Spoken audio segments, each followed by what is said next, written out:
man kun amantii ortodoksii ilmaan Oromoo amantii ortodoksii hordofan gaafii isaan gaafatan akka isaan barbaadanitti bakka isaan barbaadanitti akka isaan socho'an godhee bakka hunda deebii kenneef ragaa Oromoon hundi mootummaa kanaa ragaa ba'uudhaaf ta'a.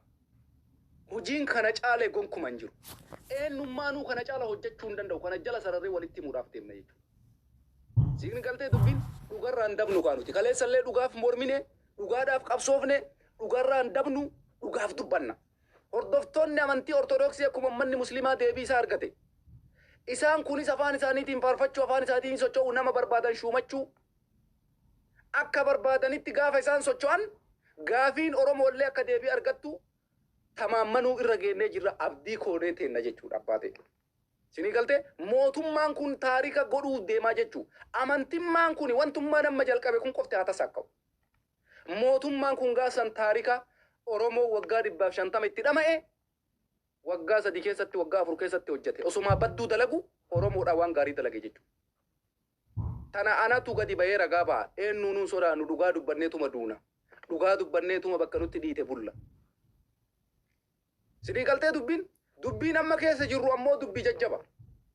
Dubbiin amma keessa jirru tun deebii argannaan Finfinneen ji'a 2-3 waggaa takkan fudhattu ta Oromoo taatee murtaa'uudhaaf. Sidii galtee daangaan Oromiyaa sararamuudhaaf Finfinneen waggaa takkan fudhattu. Wannummaan Oromoo keessatti akka Oromoon tokko hin taane akka qabsoon Oromoo galma hin geenne gizee hunda dhiibbaan dhufu hundi as keessaan dhufa. Hin beeytan ka waa mara miidiyaa irratti naasaani. Waa mara miidiyaa irratti hin dubbatanii. Waa mara miidiyaa irratti hin jedhanii. Bilisummaan Oromoo har'a caafirra jira. Dubbiin amma abbaa keenya kana bakka jirtutti amantii dandeetteen nama kana osoo hin dinqisiifanne biran tarin. Qalama dahabaatiin fotoo isaa warqii irraa dahabarraa hojjetamee achi kaayamuu qaba. Si galtee Oromoo keessaa goota haati deette. Nama taarika Oromoo seenaa Oromoo jijjiiruuf dhufe. Nama fotoon isaa warqiidhaan.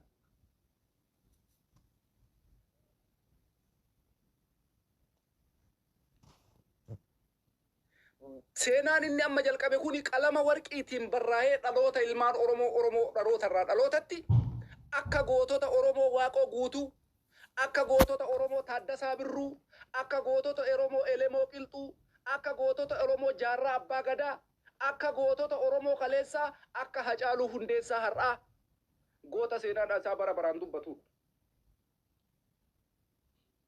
Osoo lubbuudhaan jiru nama qalama dahabaatiin warqiidhaan barreeffamee achi kaayamuu qabudha.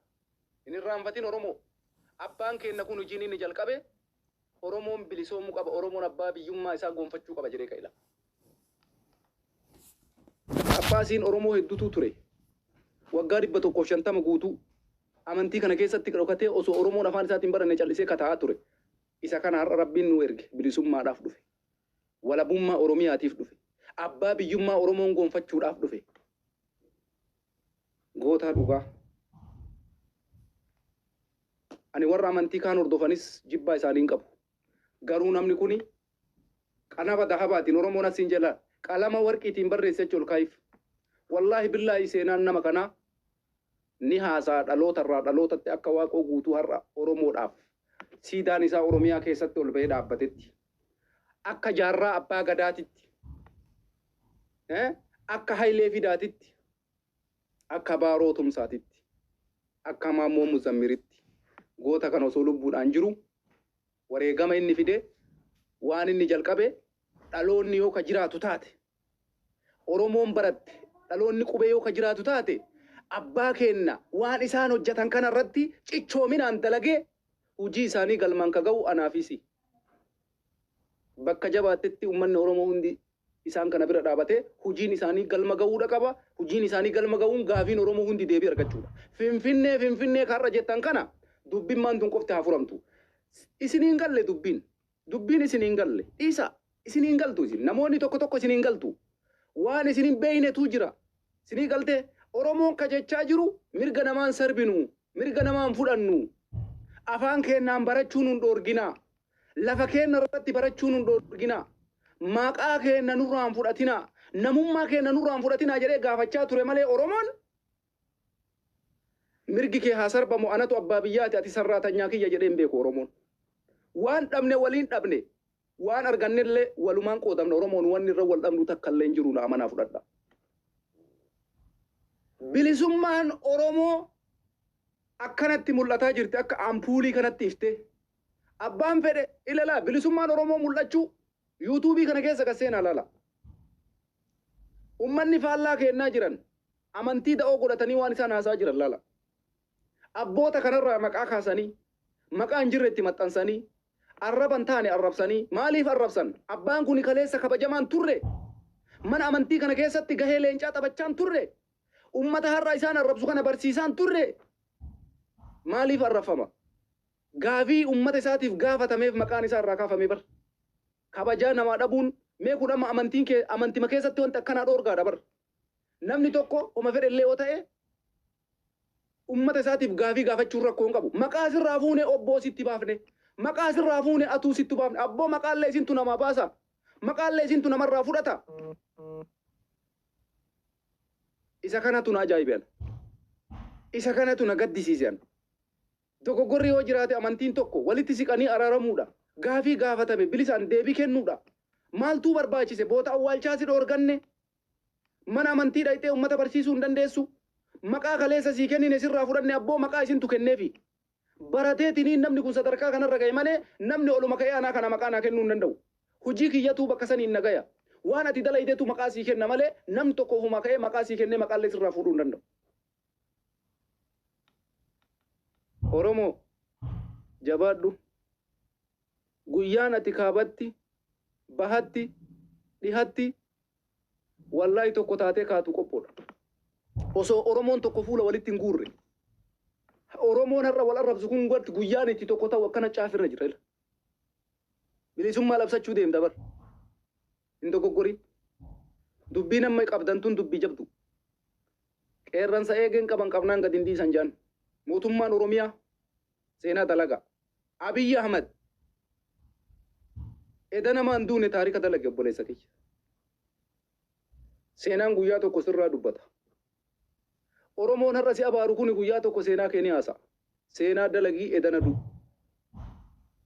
Seenaa dalagii edana du'i. Oromoon hin irraanfatu nama isaa waa godhe. Hin beeka Oromoon. Oromoon aaqilaa bar. Oromoon aaqilaa bar. Sammuun Oromoon dalagaa bar. Kuni ammoo seenaa Oromoo jijjiiruudha. Abboonni keenya kun bakka barbaadan argatan jechuun seenaa Oromoo jijjiiruudha. Seenaa dalaydee oduute seenaan akkuma waaqoo si faarsa. Akkuma elemoo qilxuu si faarsa akkuma gootota kaleessaa faarfamta Oromoo keessatti. Kuni waan cimaadha beeka. Oromoon hundi kireeditii kenneefi waan kana ija qalbii qabdu eegaa jira. Oromoon hundi dubbiin kun dubbii taphaa isinitti hin fakkaatin ammoo ijoolleen tokko gadi buuftanii waan kana laaltaniimi. Akkasiin laaltaniimi.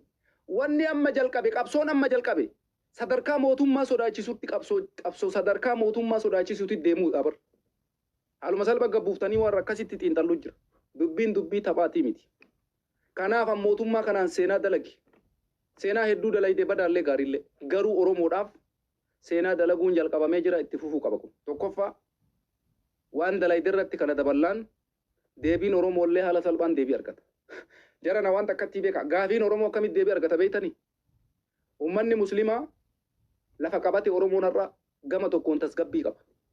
Uummanni keenya amantii Ortodoksii dhufee gaafa Oromiyaa gadi qabe wat godhee lafa qabe kara kamiinuu qabeenya Oromiyaa irraa saamamu tokko illee hin jiru. Gaafiin Finfinnee irraa Oromoon abbaa biyyummaa daangaa isaa irraa qaba akkana lafa qabataa dhufa. Akkana lafa qabataa dhufa. Osoo ati hin barbaanne Finfinneen ta'e Oromooti jedhanii si kennan. Osoo ati hin barbaanne kun daangaa Oromooti jedhanii si kennan.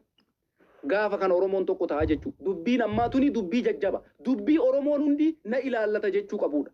Nuti abbootii amantaa biraatitti hin buunu. Nin arrabsinu maal hin jennu. Nun ilaallatu waa'een arraba. Garuu dhimma Oromooti. Oromoon gaafii isaa waggaa 150 ture. Hayyoota Oromoo dhageeffadhaa. Anaa kana nan amantan isin. Wallaahi qabsoon jajjabni qabsoo amma abbaan keenya jalqabe kana. Sitti mee jira baran. Qalama dahabaatii fi fotoo isaa dahabaan barreessii ol kaa'i nama kana. Goota seenaa jijjiiruu dhufeedha abbaleessa kiyya. Si galtee dubbiin goota seenaa jijjiiruu dhufeedha. Ni jijjiira. Hin hojjata. Hujittis ni hiika. Ijoollee isaattu jitti ka inni abbaa kennaami. Lafa kaa'ee bar. Lafa kaa'ee bar. Jawaar Muhammad Kaleessa maal jedhee dhufe? Ayyaam Oromoo Faristi jedhee dhufe. Oromoo Faristiin isaa waan hojjette beektanii? Oromoon hundi tokko ta'ee wayyaanee kuffisee bar. Har'a abbaan kenna kuni ka dhufe amantii amma jiru kana keessatti hordoftoonni Oromoo amantaa Ortodoksii hordofan akka kabajaa isaaniitti bakka isaanii argatanii gaafiin Oromoon yeroo dhiyootti bakka argata. Pereed. Deebiin Oromoo deebuudhaaf deema. Mootummaan amma jiru kunu seenaa dalagaa jira jechuu dandeessa. Mul'isuu jalqabee amma ilala dubbii caafii mul'achuu jalqabdee bar. Hedduu natti tole. Paappaasota har'a gara Naqamteetitti achi geggeessan uummanni Oromoo akkasii baatanii simachuun I am respect. Oromoo gaafa xiiqii jechuun isa kana. Gandaan waliin qoodin, kutaan waliin qoodin, mataa wal gaggaran galchin, gizeen ati tokko taatee gaafii barbaaddee fi maalummaa kee itti goonfattu amma. Yeroon ammaa kun wasaanyiidha. Warri biyya bulchaa jirtanis ilmaan Oromoo namni galataa isin jajatu hin jiru. Namni gaarii nu gootan jedhee isin jajatu hin jiru. Waa baay'ee hojjettaniif namni aga daqiiqaa tanaa carraa isinii kenna hin jiru. Amma waan Oromoo fayyadu hojjedha. Dubbiin amma jalqabdan ammoo bilisummaa Oromoo lallabuu dhabu. Ay abbaa kana. Harka bal'isee sisimate Oromoon abbaa kenna. Fotoon isaa kuni warqiidhaan barraa'ee mana manarratti laa. Anamma fotoo isaanii fotoo Jawaar biratti dabaluu yeroo dhiyootti eeggadha. Siigaltee dubbiin nama seenaa dalaguu akkanumatti ilaaltee beekta. Fotoon isaa dahabaan barraa'ee fotoo bulloo waliin akka inni yeroo dhiyootti taa'u shakkiin takka illee hin jiru. Seenaa dalaguu jechuun abbaan kenna kuni maaliif sadarkaa kanatti na dinqisiifachiisuu danda'e beektanii? Amantiin Ortodoksii kuni warri Amaaraa kun akka Itoophiyaa keessatti amantii kana isaan akka mootummaatitti of ilaalan. Abiyyi Ahmadiin garaagarummaa takkatti of ilaalan isaan. Isinii galtee dubbiin isin dubbiin isiniin galu akkam goona sila isin nyaachifnaa ciccirree abiyyiin garaagarummaa takkatti isin ilaalan abiyyiin xaqlaa ministeera Itoophiyaati isaanis akkasitti of ilaalan garuu abboota kenna kana odoo isaan dandeettii gahaa fi barumsa gahaa qaban tuffachuu barbaadan boota isaan barbaachisan ittiin kennan. Gaafa isiin tun bakka argatte Oromoon hin bilisoomne deebiin Oromoon deebi'u shakkiyyuu hin godhin. Oromiyaa hundarratti qeesiin Oromoo Paappaasiin Oromoo bakka qabate jechuun Oromoon dhimma Finfinnee minaaminaarra cinqaa isinitti ta'ee gaara ta'e kana haaluma salphaan deebii argata. Haaluma salphaan. Maal Oromoo isii amma jalqabne tana. Fannaa kennaa fi Oromoon hundi. Nuti abboonni kenna afaan isaaniitiin biyya isaanii irratti Oromiyaa irratti kutaa barbaadan kutaa 11 Oromiyaa keessatti afaan isaaniitiin akka barbaadanitti uummata isaanii tajaajiluu mirga guutuu qaba. Eenyummaanuu kan isaan dhoorguu hin danda'u. Eenyummaanuu. Yoo dhimma amantii Ortodoksii jette siyaasan beeytu. Dhimma amantii Ortodoksii osoo dhimma amantii ta'e maaliif diqqaa guddaan abboota kana abaara? Dhimma amantii erga taate abboota kana maaliif maqaa irraa kaasan? Dhimma amantii erga taate abboota kana maaliif maqaa xureessuun barbaachise? Dhimma amantii erga taate abboota kana boota awwaalchaatuu maaliif hin kenninu? Boota awwaalchaatuu hin qabdanii akka mootummaa tokkootitti murteetti dabarsanii bar. Bootaan itti awwaalamtanii hin jiru. Biyyaayyuu hin qabdan jedhanii ni barreessan dhumaa irratti. Biyyan qabdan jechuudha barku. Maqaa isaanii kan isaan kabajaaf itti waaman irraa kaafnee obbootti deebifne jedhanii bar. Oromoo yoo kun sin dhukkubsine wanni si dhukkubsu takka illee hin jiru. Ijoollee wallaalummaadhaan amantiin kiyya Ortodoksiidha. Amantiin kee Ortodoksiidha. Abbaan kunis amantii kee jijjiiri siin jechaa hin jiru. Afaan keetiin baradhu siin jechaa jira. Afaan keetiin faarfadhu siin jechaa jira. Afaan keetiin waaqa kee kadhadhu siin jechaa jira. Afaan keetiin waaqa keetitti mistira kee rakkina kee himadhu siin jechuun amantii Ortodoksii dhiisi jechuu miti. Sii galtee tokko maaltu akkas godhee no. Namni afaan keetiin haa barattuuf sii taaggalaa jiru kabajatu isaan mala. Ulfinnatu isaan mala. Sii galtee boota isaa barbaachisu kabajaa isaa kennuu qabda malee ulfinna isarraa mulqitee nama kana akkasitti waan hin taane eksiirra keessan. Abbaa keessan hin turre kaleessa. Isin barsiisaan turre kaleessa. Waan gaarii irraa barachaan turre kaleessa har'a maaltu tuhnaaniin eksiirra kaa'uun isin barbaachise. Gaafii bilisaa uummanni kiyya afaan isaatiin haa baratu jechuun sadarkaa kana nama godha jechuudha. Kanaaf wanni ani isinitti himu dhimma siyaasaa godhatanii lafan dhiitina. Waggaa 150 gabrummaa jala turre gabrummaa yoo namatti baay'atte bilisummaa nama fakkaatti. Rakkoon takka yoo si baay'attee rakkoon sun sitti cimte bilisummaa si fakkaatti. Akkas ta'e amma uummanni ijoolleen teenya tokko dogoggoraani ani amantii ortodoksii ani isaan wajjin jiraachuu rakkoon qabu. Amantiin bakka kamittuu tokko achillee jiraattu garanallee jiraattu amantiin sirraa jijjiiramaa hin jiru. Kootu amantii biraa qabadhu namni isin jechaa jiru hin jiru. Abboonni keenya kafalamaa jiran afaan kiyyaan uummanni kiyya barachuu qaba. Faarfachuu qaba. Waan barbaadu argachuu qaba. Maaliif namaa gattaya? Isiniin qixa nutillee homaanuu waliin caallu. Barumsaanis dandeettiinis darajaa hundaanuu wanni wal caallu takka hin jiru jedhanii abboonni keenya kuni.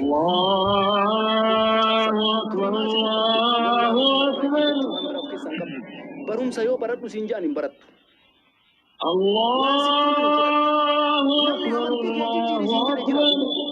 Mee ijoolleen har'a dhuftaniitiin nuti amantii ortodoksiiti. Abboonni keenya kun kakaafatan afaan keetiin baradhu afaan keetiin faarfadhu. Waan baddeema qottee keessa jecha takkatti naaf hidhika. Afaan keetiin hin baradhu. Shaqaalaa taatee sarraatanyaa taatee dalaguudhaaf murteessitee jechuudha.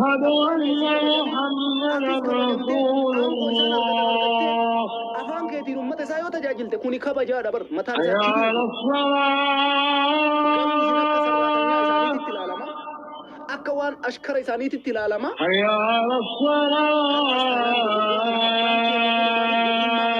Keessaa nu baasuudhaaf dhufe maaliif gara ifaatitti nu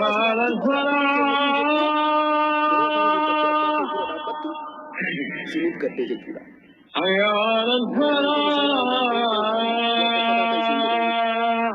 Afaan keetiin baradhu abbaan kee kunis namoonni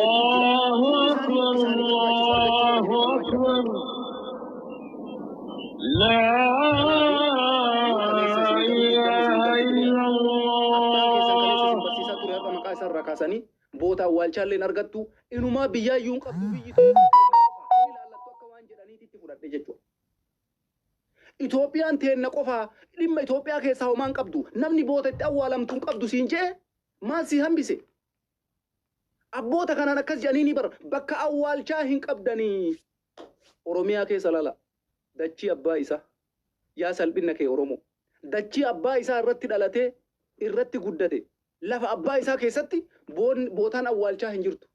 Jara nu bakka biyya faranjii kana keessatti yoo duune bar lafa bitanii mallaqaan nu bitanii nu awwaalanii bar. Abboonni keenya garuu biyya isaanii keessatti boota awwaalchaalleen qabdan jedhanii ni murtee kana irratti dabarsan. Badii takka hin dalayin. Uummanni kiyya afaan kiyyaan na haa baratu jedhanii murtee isaa waan dabarsan qofaaf kun itti ta'e jechuudha. Sin dhukkubuu qaba Oromoon hundi. Kun ammoo gaafiin abboota keenyaa gaafii bilisummaa Oromootiin garaagarummaa takkatti ilaalina. Amantii ortodoksii Oromoo amantii ortodoksii keessa jirtu bilisoomsuu qofaa miti. Isaan bilisoomanii afaan isaaniitii fi faaruu akka barbaadanii faarfachuu qofaa miti. Dubbiin isin beekuu qabdan kuni dhimma bilisummaa Oromooti. Dhimma Finfinnee irraa Oromoon qabu deebii argachaa jira beeka. Dubbiin keessa xiillaadha jiran. Xiillaa akkasii dhugaan jirtu kanu. Kanaafi hundi keessanuu dhimmi kun dhimma keessan. Kasi fudhadha yoo wallaalummaa qabaatte dhagaynatu siidhaama yoo wallaalummaa qabaatte daqiiqaa 10 fudhadhu dabbaa dubartii ilaaluu dhiisi warroota seenaa beekan hayyoonni Oromoo maal dubbatanii dhageeffadhu gurra kana rabbiin bilaasha sirran kenne tokkoffaa ittiin dhageeffatta lammaffaa sammuu kee keessatti waan san achi fudhattee ittiin yaaddee wanni kun sirrii moo sirrii miti adda baafatta si galee okay sini galtee dubbiin daqiiqa 10 qofa dabbaa dubartiituu nu malaaltumi daqiiqaa 10 qofa hayyoota Oromoo dhimma kanarratti waan isaan dubbatan dhageeffadha achi booda murtiin abbaan keenya kun dabarse murtee maalii akka taate dubbiin adda sii baya jechuudha. Bilisummaa Oromoo lallabuudha kun. Oromoon abbaa biyyummaa isaa goonfachuu qaba jechuudha kun. Abbaan keenya waan biraan dubbanne qalama dahabaatiin barreessaa fi seenaa isaa dhaloota dhufu kaaya. Taarika kunummaa nama taariin dalagame bar kaleessa jalqabe. Dheengadda wal irratti taariin ta'e. Kana eenyummaan jijjiiruu hin danda'u. Eenyummaan jijjiiruu hin danda'u. Taarika bakka. Dhume. Dhume taariin sajjalee achi kaaya abbaan keenna qarree gootota kaleessaa keessa seenee jira. Seenaa dalagee chab godhe irratti dha'ee isin ifoomsaa bilisa isin baasa yoo dhaloonni har'a jiraate falmatee waan isaa akka argatu kunoo ani murteessa jedhe abbaan keenya. Ilmaan tiyya gabrummaa keessatti ilaalu ani kunoo waadaan kiyya kana isin bilisoomsu afaan keessaniin waan barbaaddan akka dubbattan boota akka isin argattan an abbaan keessan qabsoo jalqabe na wajji dhaabbadhaa jedhee lallaba godhee bara. Si galtee hin lallabee bara. Oromoo hundatti lallabee bara. Sambira dabree mootummatti illee lallabee bara. Hin lallabatee bara. Hin lallabatee bara. Waan taphaan seenati hin lallabatee bara. Umriin isaa dheeratu ammas. Seenaa dalaguudhaaf amata baay'ee jiraachuus hin barbaachisu. Homa kun nagarii qabu waan hawaasa keetti lafa keetta jechuudha. Saniin gara kaanitti hawaasatu falmata. Gaafa Jawaar dhufee ayyaam Oromoo faristi jedhu Oromoon ayyaam faristi jedhee jalqaba. Dhukkeessee wareegama barbaachisu kafalee wayyaanee haga funyaanii agasii hidhatte dib godhee lafaan gahe. Qeerroof qarreen aarsaa kafalee lubbuu isaa. Isii tana dhugaan lafa jirtu obboleewwan kiyya. Abbaa keenya kana hojii isaa kana qalama dahabaatiin naa barreessa. Goota seenaa jijjiiraa jirudha. Mootummaa nama biyya bulchaa jiru Abiyyi Ahmad irraa gadi kaasee hanga mootummaa naannoo Oromiyaatitti deebii Oromoo deebisuu barbaadan taanaan leenca eegeen qabanii qabnaan gadi hin dhiisan. Bakka jajjaba qabdan amma kunoo qabii qabaa jabde cam qabii gadi hin dhiisinii arguufi gara citteen haa baatu. Deebiin Oromoo haaluma salphaadhaan akka nama karaa aspaaltii irra makiinaa oofu 80-90 dhibbarratti maarshii jijjiirattee bum makiinaa agartee karaa aspaaltii awutoobaanii jedhan kana wayita ooftu 120-30 irra oofta makiinaa. Akkasitti karaa akkasii irra jirtan amma laala. Mootummaa biyya bulchaa jirtu na dhageeffadhu. Abiyyi Ahmad na dhageeffadhu. Shimallis Abdiisaa na dhageeffadhu. Hayyoota Oromoo na dhageeffadha. Ilmaan Oromoo qeerroof qarree na dhageeffadha. Amma karaa qulqullina qabu keessa aspaaltii irra jirra. Awutoobaan jechuun makiinaa karaa aspaaltii ayyama isaa 130 irratti oofuu dandeessu. Karaa akkasii irra fiigaa jirra. Karaa kanarratti garuu gufuu hedduu jira. Dunuunfattee itti deemuu qabda. Bilisummaaf deemaa jirta amma laa. Abbaa biyyummaa kee gonfachuudhaaf amma dubbiin kaate. Deebiin Oromoo deebuudhaaf dubbiin tun furamuu qabdi. Gaafiin Oromoo bakka argachuudhaaf dubbiin jalqabde tun hojiitti hiikamudha. Achi booda dubbiin Oromoo gaafiin Oromoo ta Finfinnee